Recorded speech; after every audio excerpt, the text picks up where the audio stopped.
Okay, here we are at Cheetah Evolution with this year's SEMA car for Cheetah Evolution V12 LS and Ron Francis wiring. We've just got the engine in the car, we've just got the Haltech hooked up, and we just spent the morning tuning the idle because we got tired of trying to tune the idle last night. We're all tired. So let's take a look around. Elite 2500 controller for 200 R4 trans, Haltech wideband, and of course our Ron Francis wiring. Our little E85 controller there, a lot of coils. With this, we're not running a PCV on this car, we're just running an oil breather.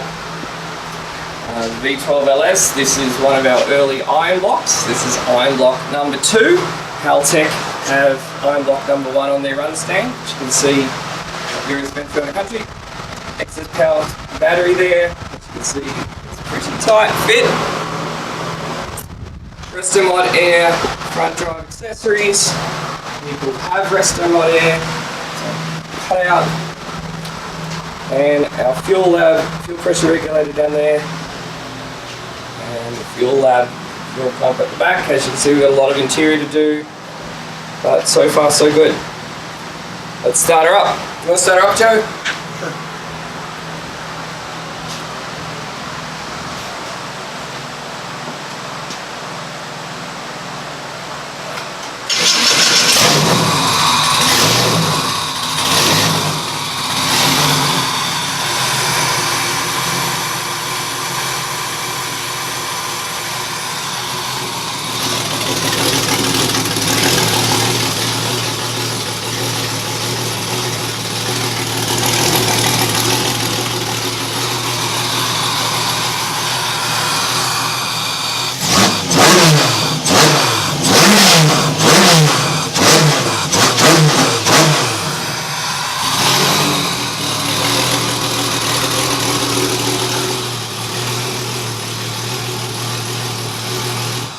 We'll have the car at LS Fest East in a little bit more finished condition than this, and then launch that SEMA 2018.